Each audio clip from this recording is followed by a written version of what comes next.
Eh oui, vous êtes sur les ondes de Top Pot, votre podcast en français sur la science, l'industrie, la consommation du cannabis. Mon nom est Luc Prévost et j'ai le plaisir de vous recevoir dans un cannabistro virtuel, le Top Pot. Bienvenue chez vous. Top Pot ne donne aucun conseil. Consultez votre médecin, votre pharmacien, votre avocat, votre journaliste préféré, le législateur ou la personne de science de votre choix. Aucun des auteurs, contributeurs, commanditaires, administrateurs, toute autre personne liée à Top Pot ne peut être tenu responsable de quelque manière que ce soit de votre utilisation de l'information contenue dans le podcast. Vous allez bien? Le chanvre est bon par chez vous? Et le sommeil, il est bon? Mais avant de se lancer dans l'épisode 117, juste un petit mot, un petit rappel, une piqûre de rappel pour Bon Stock, le magazine numérique sur le cannabis que je lance très bientôt. Juste pour vous dire que j'ai eu la chance cette semaine de faire une superbe rencontre avec deux amoureux du cannabis qui veulent commencer à écrire des articles. C'est incroyable, ça tombe du ciel. J'ai hâte de vous présenter leur premier article. C'est intéressant. Deux gars qui se connaissent, un qui veut faire de la recherche et l'autre qui veut écrire. La vie est belle. Pour ne rien rater, vous pouvez vous abonner évidemment à l'infolettre Bon Stock en vous rendant sur www.bonstock.québec. Québec sans accent, évidemment. C'est pour très bientôt, je vous le dis. Là. Alors, on tombe dans le sommeil. OK. Tous les consommateurs de cannabis connaissent le lien entre leur consommation et le sommeil. Moi, je sais. Vous aussi, je suis sûr. On peut avoir des intuitions, des expériences particulières, des recettes qui fonctionnent la plupart du temps, ce genre de choses. Mais il y a aussi une science du sommeil et une économie et, pourquoi pas, une industrie. Votre sommeil, le mien, celui des voisins, ont un impact sur le PIB de la province et du pays. OK, vous le savez, quand je suis au comptoir et que je n'ai pas d'invité, je me prends un petit café, une seconde. Hé, MJ! Ouais! Mon habituel, s'il te plaît. Merci. OK. Les problèmes de sommeil préoccupent donc les autorités. L'Agence de la santé publique du Canada, par exemple, communique fréquemment pour informer les citoyens des dangers d'un sommeil inadéquat. Les chiffres que l'agence avance sont un vrai assommoir. Un adulte sur 4 âgé de 18 à 34 ans ne dort pas suffisamment. Un adulte sur 3 âgé de 35 à 64 ans ne dort pas suffisamment. Un adulte sur 4 âgé de 65 à 79 ans ne dort pas suffisamment. Et ça n'arrête pas là. Un adulte sur 2 a de la difficulté à s'endormir ou à rester endormi. Un adulte sur 5 juge que son sommeil n'est pas réparateur. Et finalement, un adulte sur 3 a de la difficulté à demeurer éveillé pendant les heures d'éveil. Évidemment, l'agence ne peut se retenir de donner des conseils pour mieux dormir. C'est son rôle, après tout. Et éviter l'alcool, la caféine et la nicotine avant d'aller au lit. Il faut se coucher et se lever à des heures régulières. Ayez recours à des techniques de détente et des techniques de réduction du stress fondées sur la pleine conscience. Incroyable. Réduisez le bruit dans l'environnement de sommeil. Limitez vos siestes à 30 minutes le jour. Faites de l'exercice régulièrement et passez en revue régulièrement vos médicaments avec votre médecin ou votre pharmacien. OK. Vous avez remarqué que la mélatonine n'est pas mentionnée. On dirait que l'Agence de la santé publique du Canada, c'est quelque chose qu'elle ne partage pas. Et pour cause. Pas plus tard que le 4 septembre 2022, donc il y a moins d'une semaine, là, la journaliste Alice Girard-Bossé écrivait un article de 881 mots qui était pour le moins alarmiste. Et là, je cite la journaliste de la presse. Je crois que c'est la presse. Entre 2018 et 2022, le Québec a noté une croissance marquée des ventes de mélatonine. Pendant cette période, la valeur des ventes a augmenté de plus de 50 % selon des données partielles de l'Association québécoise des distributeurs en pharmacie.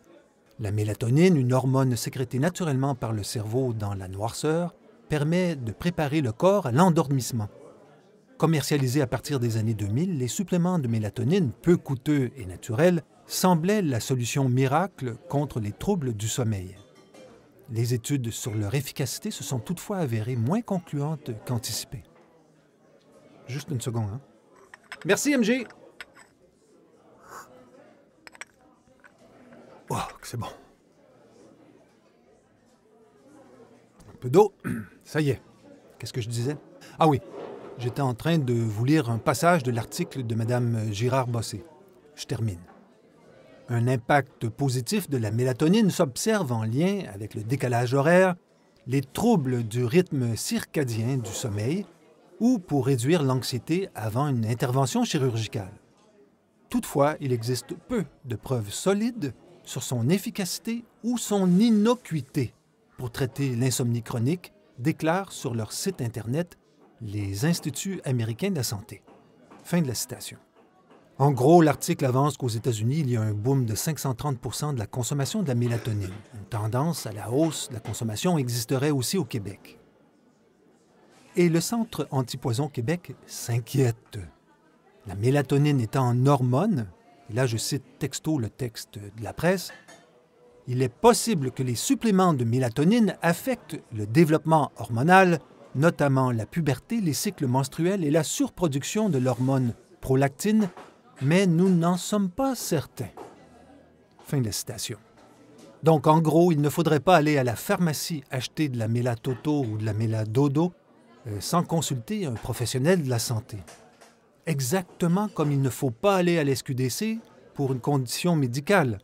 Ça, on l'entend tous les jours pour le cannabis, mais jamais pour la mélatonine, comme par hasard. Bizarre, bizarre. Pour se procurer la mélatonine, plusieurs pays exigent une ordonnance, dont la Suisse, le Danemark et le Royaume-Uni. Les doses vendues sont massives comparées à ce que le cerveau produit naturellement. Et les effets à long terme sont donc inconnus.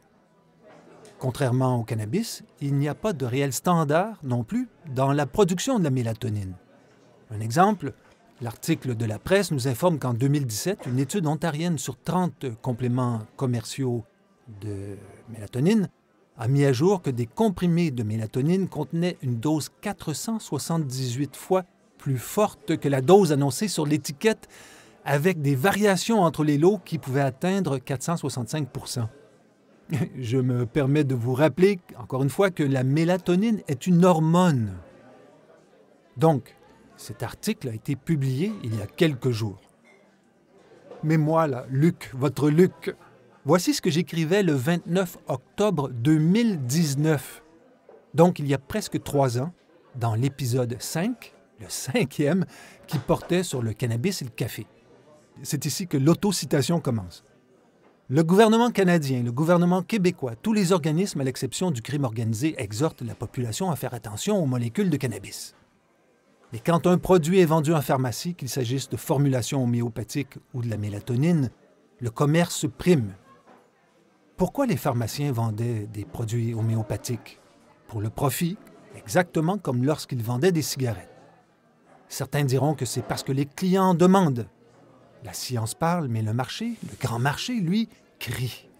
Et le lien avec la mélatonine qui se vend maintenant sous forme de petits oursons gélatineux, exactement comme le cannabis? Eh bien, la mélatonine est aussi une hormone, comme les stéroïdes anabolisants, tout aussi naturelle.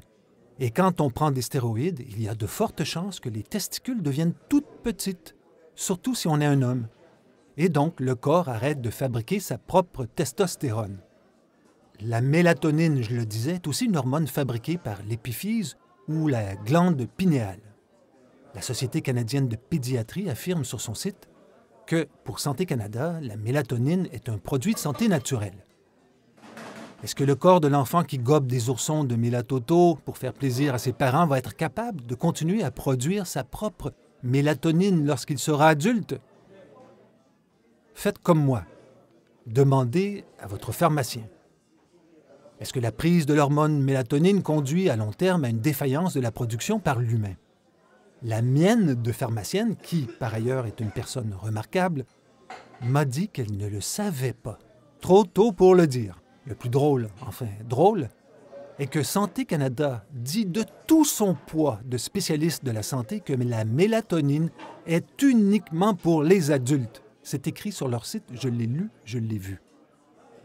Pour les enfants et les ados, il s'agit d'un emploi non autorisé par Santé Canada.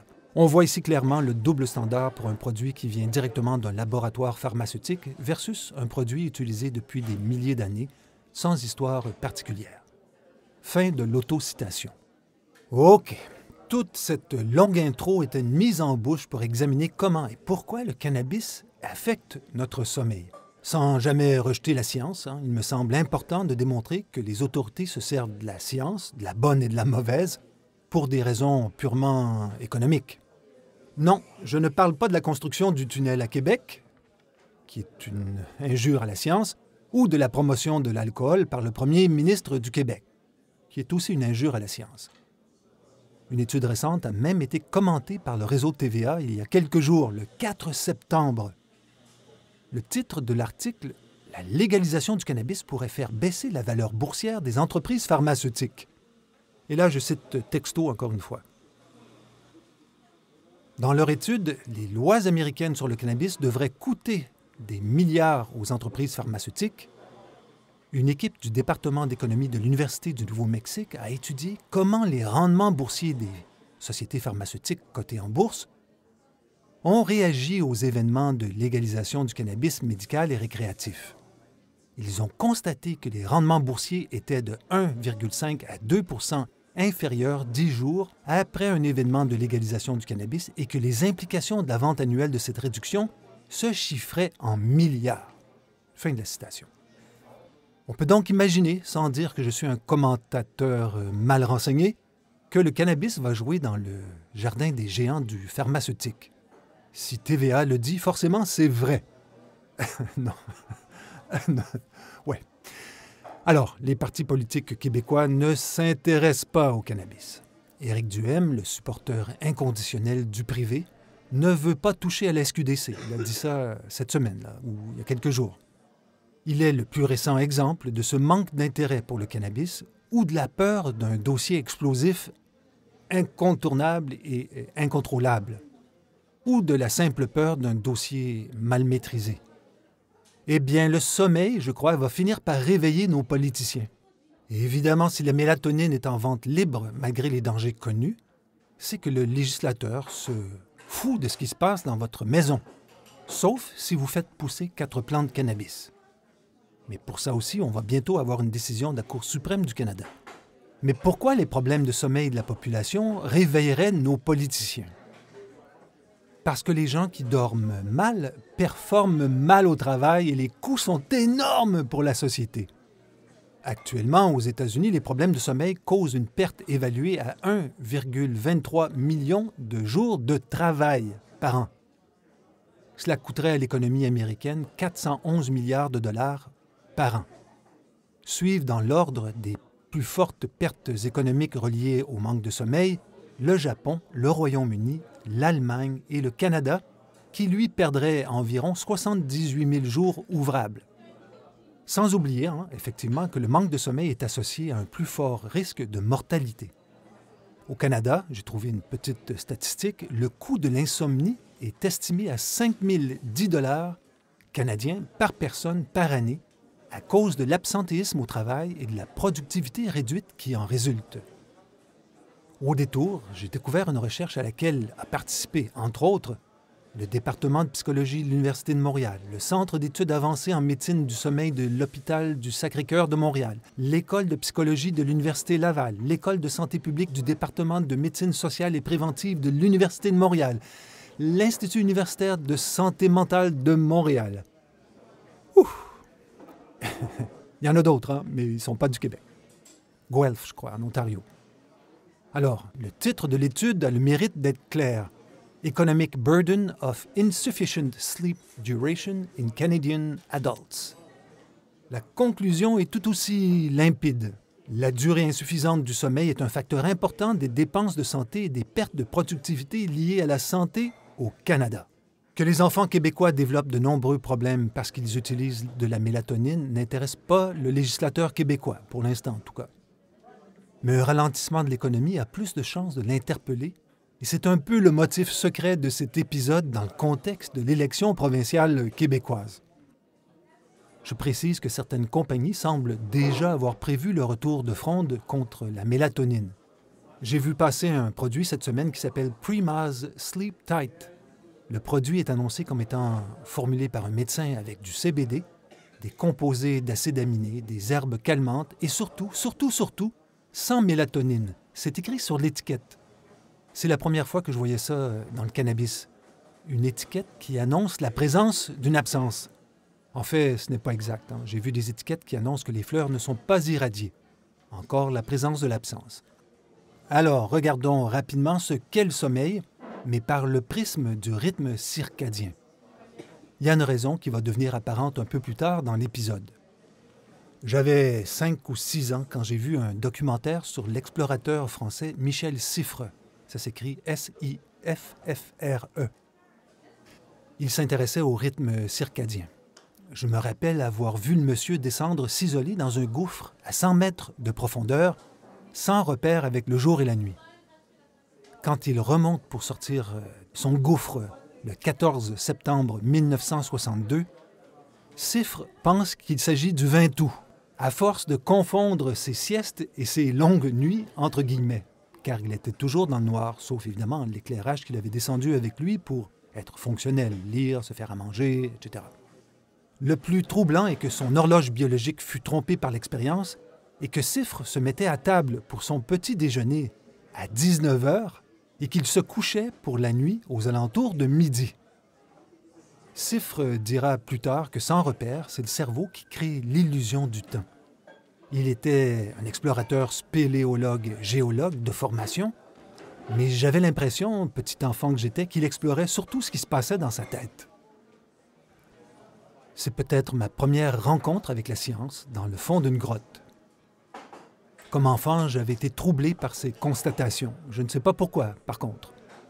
Peut-être voir Siffre surgir d'une nuit éternelle. Il titubait comme s'il était ivre, littéralement.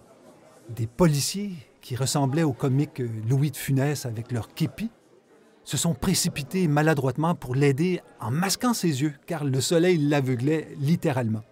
J'ai utilisé déjà le mot circadien à quelques reprises. Il vient du latin classique circa diem, autour du jour. Le rythme circadien est une forme d'horloge interne qui conditionne les réactions physiologiques et biochimiques à la lumière et à la noirceur. En fait, donc, tout ça va avoir un impact sur nos réactions physiologiques, cognitives et comportementales, telles que le rythme de veille et de sommeil, les variations de la vigilance, la température corporelle, la circulation sanguine, la production des urines et des selles, le niveau de production hormonale, dont notamment la production de l'hormone de croissance, la pousse des cheveux, le métabolisme cellulaire, le niveau de cortisol, le niveau de potassium, etc., etc. J'ai appris que les femmes avaient un rythme circadien plus court que celui des hommes, ce qui expliquerait qu'elles se couchent en moyenne plus tôt que les hommes. Quand tu comprends ça, tu peux arrêter de regarder les différences entre les hommes et les femmes dans un contexte de force, d'endurance ou de résistance. Une bébelle pas importante, les rythmes circadiens?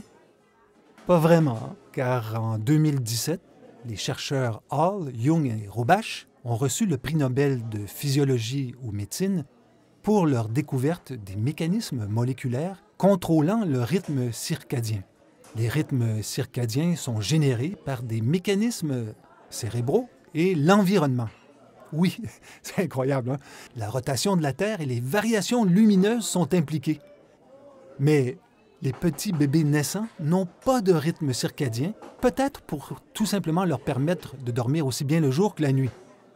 Leur rythme circadien n'apparaîtrait que vers la 8e semaine, d'où l'idée d'une horloge biologique intégrée dans nos organismes. Ce sont les Zeitgeber, Z-E-I-T-G-E-B-E-R-S, au pluriel, évidemment, aussi appelés donneurs de temps, qui nous aident à déterminer nos cycles. La lumière est un Zeitgeber, mais l'alimentation aussi. Tout cela appartient à la chronobiologie, donc l'étude qui étudie les rythmes biologiques. Mais le plus fou, c'est que le rythme circadien n'existe pas que chez l'humain. Les insectes, les plantes, les bactéries et même les champignons. Ça m'a troublé un peu, je dois avouer. Et on passe du champignon au système endocannabinoïde. Comment? Eh bien, les organes et tissus du corps humain ont aussi une place de choix dans le SEC, le système endocannabinoïde, et ils produisent des endocannabinoïdes, donc. Et on sait qu'il y a des récepteurs CB1 dans l'hypothalamus, qui est aussi la région où se trouve le mécanisme central de notre horloge biologique circadienne. Est-ce que cela veut dire que l'on pourrait manipuler notre rythme circadien en consommant du cannabis? La réponse est oui. En fait, le sec est relié de plusieurs façons au rythme circadien. Le sec aurait un comportement rythmé. Mais ça, c'est une saga pour une autre fois. On sait aussi que le système endocannabinoïde a une influence directe sur le sommeil. Un rythme circadien perturbé va créer plusieurs types de difficultés. Des difficultés à s'endormir, à rester endormi, un sommeil avec des réveils non désirés ou tout simplement un sommeil de mauvaise qualité. Le fameux DSM-5 identifie 5 types de troubles du rythme circadien, du sommeil et de l'éveil. Les curieuses vont trouver un lien dans les notes de l'épisode. Alors, aujourd'hui, ensemble, on va se contenter de comprendre qu'entre le rythme circadien et le sec, il y a une vraie relation d'interdépendance. Alors, le cannabis et le sommeil. Eh bien, Forbes, le magazine d'affaires, a publié en juin un article intitulé « Should you use CBD for sleep ?» Si Forbes en parle, c'est un bon signe pour les affaires, évidemment, mais aussi pour la déstigmatisation du cannabis. La conclusion est classique, c'est le choix du CBD est l'affaire d'une discussion entre vous et votre médecin, si vous en avez un. C'est comme ça. S'il y a une méthode pour constater l'efficacité du cannabis, c'est de regarder l'évolution des ventes de somnifères en vente libre dans les endroits où la consommation du cannabis est légale.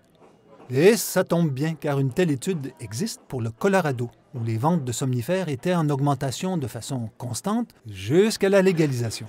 Alors que les ventes de tous les produits en vente libre restaient constantes, la vente des somnifères s'est effondrée totalement.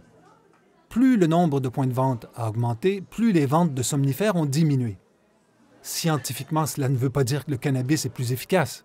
Cela prouve simplement qu'un produit alternatif naturel semble être une vraie solution pour les gens qui ont un problème de sommeil. Une étude parue la semaine passée et reprise par l'ensemble des médias montre que depuis la légalisation au Colorado en 2014, tout s'est accéléré. Le titre de l'étude est « Les lois américaines sur le cannabis devraient coûter des milliards aux fabricants de médicaments génériques et de marques ». L'étude évalue une perte d'environ 10 milliards de dollars avec quelques bémols, bien sûr. Grosso modo, voici la conclusion de l'article. En gardant ces limites à l'esprit, la taille de l'impact estimé suggère des implications importantes pour toutes les parties prenantes. Les fabricants de médicaments, les patients et leurs fournisseurs, les investisseurs, les régulateurs et la communauté universitaire, tant pour les événements de légalisation passés que futurs. Le plus surprenant pour moi est de constater les choix des consommateurs quand on sait que les compagnies pharmaceutiques ont déployé des budgets de pub et de lobbying extraordinaires pour lutter contre la légalisation.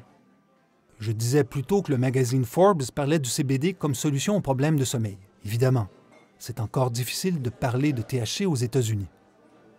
Devrais-je, moi, vous parler de THC et du sommeil? Ça pourrait être drôle, mais je ne ferai que parler de ce que tout le monde sur le podcast ici connaît, probablement. Je ne connais aucun consommateur de cannabis dont le THC n'affecte pas le sommeil. Les réactions sur les réseaux sociaux à l'épisode 115 « Que se passe-t-il quand on arrête le cannabis ?» ont d'ailleurs été pour moi une vraie découverte. Les rêves qui stoppent lors des périodes de consommation pour certains ou qui continuent sans interruption pour d'autres. La présence ou l'absence des cauchemars et ainsi de suite. Évidemment, la loi de l'effet joue à plein. Il est d'ailleurs utile de rappeler que le même cultivar peut provoquer des effets différents chez le même utilisateur dans la même semaine. Tous ces faits sont d'ailleurs codifiés dans la médecine ayurvédique traditionnelle utilisée depuis des milliers d'années en Inde. Au-delà des effets anecdotiques du THC sur l'humain, que savons-nous vraiment? Peut-être que le plus important à retenir est que les effets du THC peuvent se transformer au fil des ans, que la recette de nos 20 ans peut ne pas fonctionner à 45. Cela est aussi vrai pour l'alcool que l'on supporte de moins en moins bien en vieillissant, ou les oignons crus, ou la cuisine très très grasse. C'est selon. Lorsqu'une personne arrête de consommer du cannabis, elle dort souvent mal. Des études ont démontré que le sevrage a un impact sur les phases du sommeil. C'est ce qui explique qu'un sommeil d'une durée similaire peut sembler provoquer moins de bien-être. Un exemple? OK.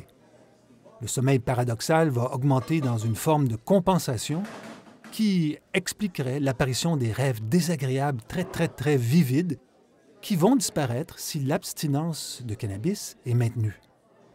Des études sur des rats documentent tout cela en détail et le plus intriguant est de constater une différence entre les rats mâles et femelles qui semblent éviter, les femelles, donc, l'augmentation du rêve paradoxal. Mais, il y a aussi des recherches qui contredisent ce que je viens de dire. The Effects of Cannabinoids on Sleep, publié en février 2022, est une recherche documentaire dans des bases de données de recherche publiées entre le 1er janvier 1960 et le 1er juillet 2021. Au total, 818 études ont été considérées. Et là, je résume les grandes lignes plus ou moins texto. 1. La disponibilité et la commercialisation de produits à base de cannabis destinés à faciliter le sommeil augmente constamment. 2. Des améliorations légères du sommeil subjectif ont été signalées avec l'utilisation de produits à base de cannabis dans certains examens antérieurs de sujets souffrant de douleurs chroniques, comme des patients souffrant de sclérose en plaques, de douleurs neuropathiques, périphériques bien sûr, ou de douleurs liées à la polyarthrite rhumatoïde. 3. Il y a peu ou pas de preuves scientifiques convaincantes dans les documents sélectionnés. 4. La plupart des études incluses dans cette revue étaient de nature observationnelle basée sur l'auto-évaluation. Et 5. Le cannabis ne serait pas efficace pour les troubles du comportement des mouvements oculaires rapides. OK. Je dois avouer que cette recherche m'a fait penser à un incident qui est arrivé il y a quelques années. Santé Canada a voulu interdire les produits de citronnelle anti-moustique. Des centaines d'années de résultats probants furent jugés par Santé Canada comme étant de nature observationnelle et basés sur l'auto-évaluation, donc à rejeter. Voilà d'ailleurs ce qu'écrivait dans Le Devoir le journaliste Guillaume Bourgault-Côté en septembre 2014. Après 10 ans d'incertitude et de sursis, la petite industrie du chasse-moustique à base de citronnelle a perdu son combat face à Santé Canada. Les dernières bouteilles d'insectifuges devront être retirées des rayons d'ici la fin de l'année. Point final. Une décision dénoncée par le NPD à Ottawa. On se demande pourquoi Santé Canada fait fi des recommandations des scientifiques et interdit la vente d'un produit naturel, a indiqué mardi par communiqué Libby Davis, porte-parole en santé du nouveau Parti démocratique. Santé Canada devrait réexaminer sa décision. Fin de la citation. On est en 2014. Finalement, en 2015, sous la pression populaire, Santé Canada revient sur sa décision. Mais semble-t-il que c'est une pause temporaire et elle pourrait de nouveau tenter d'interdire la citronnelle. OK.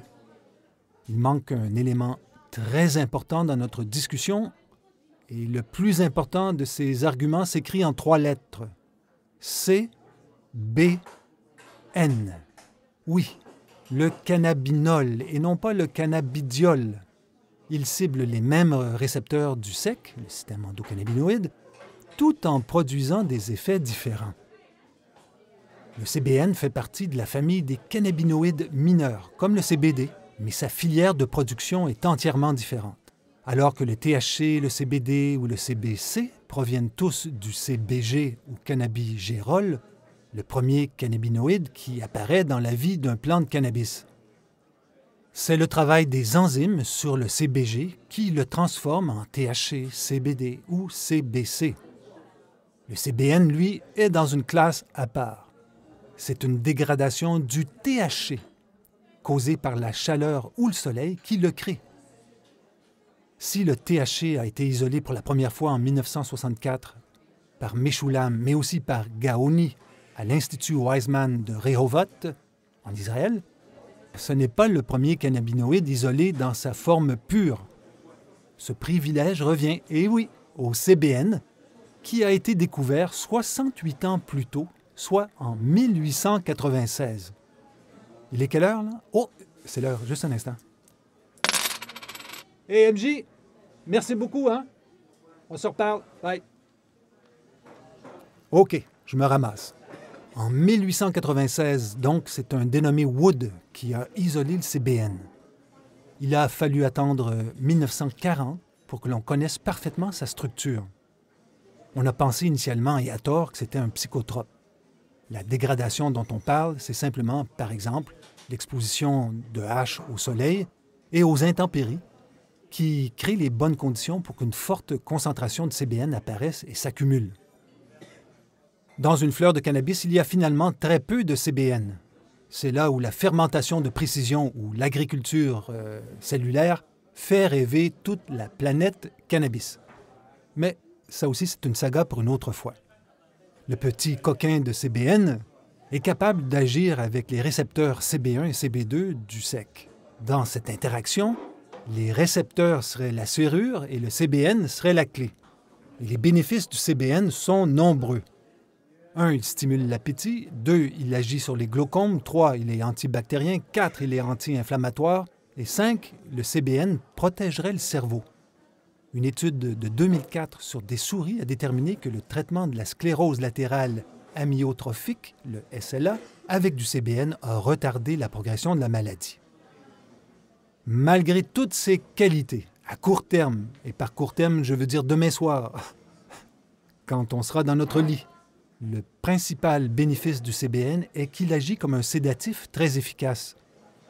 Son action anti-inflammatoire contribue également à la relaxation musculaire, ce qui aide quand on est costumé en pyjama.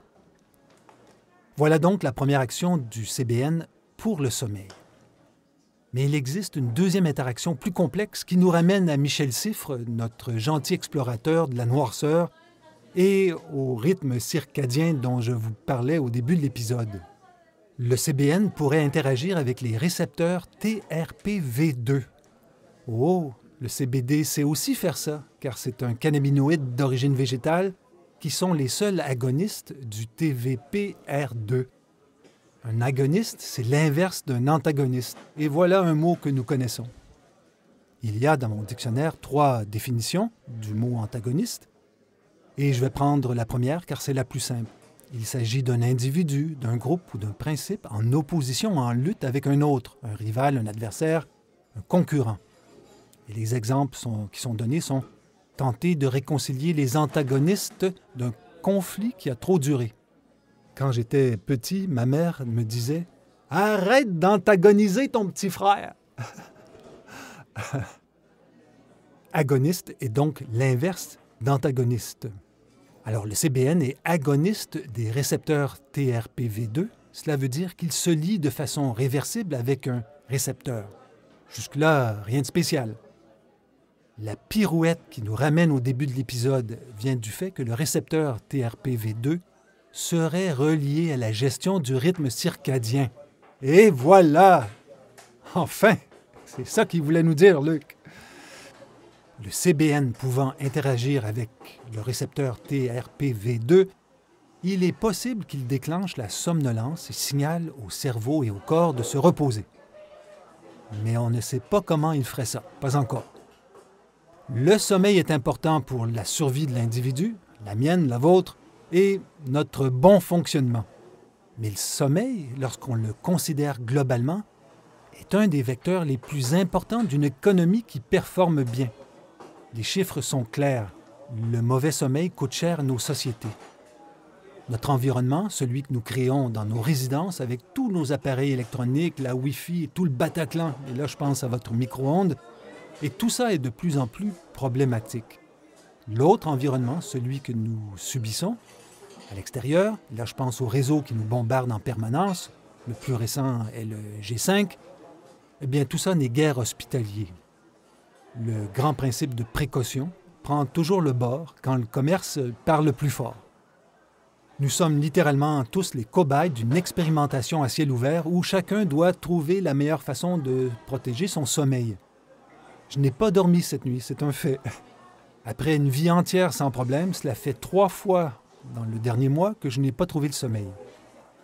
Je vais être obligé de revoir mon protocole, on dirait. Pour la première fois de ma vie, je suis capable de me mettre à la place de quelqu'un qui a des problèmes de sommeil. Mais dans le fond, c'est peut-être juste le lancement de mon nouveau magazine numérique qui me stresse à bloc.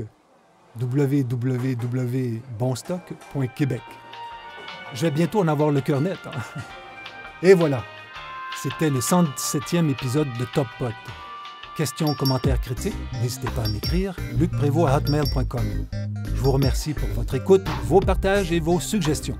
Allez, bonne semaine, beaucoup de bien-être et bon chanvre.